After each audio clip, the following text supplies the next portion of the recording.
Hello అండి అందరికీ. రీసెంట్గా డిప్యూటీ సీఎం పవన్ కళ్యాణ్ గారు తమిళనాడులో మురుగన్ భక్తుల సమ్మేళనం ఒక సభ నిర్వహించారనమాట.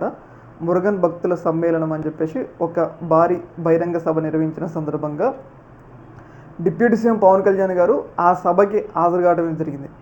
ఆయన హాజరయ్యి మనందరం ఏకమయ్యి సనాతన ధర్మాన్ని సాధిద్దాం తమిళనాడులో కూడా, అంటే ఇండైరెక్ట్గా ఆయన ఏం చెప్పారు అంటే, ఆయన బీజేపీ పొత్తులో ఉన్నారు కాబట్టి, బీజేపీ ప్రతినిధి కాబట్టి సనాతన ధర్మాన్ని సాధిద్దామంటే దాని అర్థం ఏంటి అంటే ఇండైరెక్ట్గా బీజేపీ ప్రభుత్వాన్ని ఇక్కడ కూడా ఏర్పాటు చేద్దామన్నట్లుగా అర్థం వచ్చేటట్టు మాట్లాడారు. అంటే ఆయన డైరెక్ట్గా అనకపోయినా కానీ బీజేపీ సనాతన ధర్మాన్ని సాధిద్దామంటే అక్కడ ఉద్దేశం ఏంటంటే, ఇప్పటికే సనాతన ధర్మం ఉంది, అయినా కానీ సనాతన ధర్మాన్ని సాధిద్దామంటే తమిళనాడులో పాలకులు సనాతన ధర్మానికి వ్యతిరేకంగా ఉన్నారు కాబట్టి అందుకోసం అని చెప్పేసి సనాతన ధర్మాన్ని సాధిద్దామని చెప్పేసి డిప్యూటీ సీఎం పవన్ కళ్యాణ్ గారు ఆ మురుగన్ భక్తుల సమ్మేళన సభలో తమిళనాడు ప్రజానికానికి తెలియజేయడమే జరిగింది. అయితే ఈ పిలుపు అనేది ఒక రకంగా తమిళనాడులో ఉన్న కొంతమంది వ్యక్తులకి తీవ్రస్థాయి ఆగ్రహాన్ని తెప్పించిందనమాట.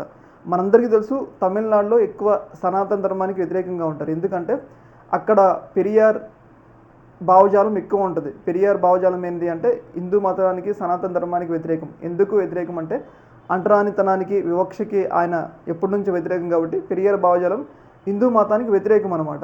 అయితే ఇలాంటి సందర్భంలో డిప్యూటీ సీఎం పవన్ కళ్యాణ్ వెళ్ళి సనాతన ధర్మాన్ని సాధిద్దాం అనేసరికి ఒక రకంగా అక్కడున్న కొంతమంది వ్యక్తులు, ఏదైతే ప్రముఖ యాక్టర్ సత్యరాజ్, ఈయనందరూ మీ అందరికీ తెలుసు, బాహుబలి సినిమా గుర్తున్న వాళ్ళందరికీ కూడా కట్టప్ప క్యారెక్టర్ గుర్తుంటుంది. ఆ కట్టప్ప క్యారెక్టర్ చేసిన వ్యక్తి ఈయన ఎవరు అంటే ఈయన పేరు సత్యరాజ్ అనమాట.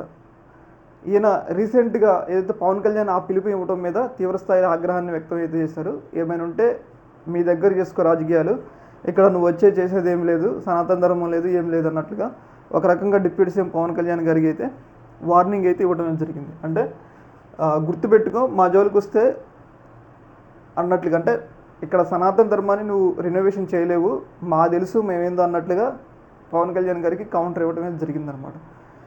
చూడాలి మరి దీని మీద ఏమంటారు పవన్ కళ్యాణ్ గారు ఎలా స్పందిస్తారని. అయితే ఇక్కడ ఏంటి అంటే యాక్చువల్లీ ఆడ సనాతన ధర్మం ఉన్నా కానీ బీజేపీని ప్రమోట్ చేయడం అనేది ఆ సభ యొక్క ముఖ్య ఉద్దేశం అనమాట. దానివల్ల వాళ్ళు అంత ఘనంగా రియాక్ట్ అయ్యారు అనమాట. ఓకే, మరి వీడియో ఇక్కడితో అయింది. వీడియో నచ్చినట్లయితే ఒక లైక్ చేయండి. అలాగే ఇలాంటి మరిన్ని అప్డేట్స్ కోసం మన ఛానల్ అయితే సబ్స్క్రైబ్ అయితే చేసుకోండి. ఓకే మరి, థ్యాంక్ యూ.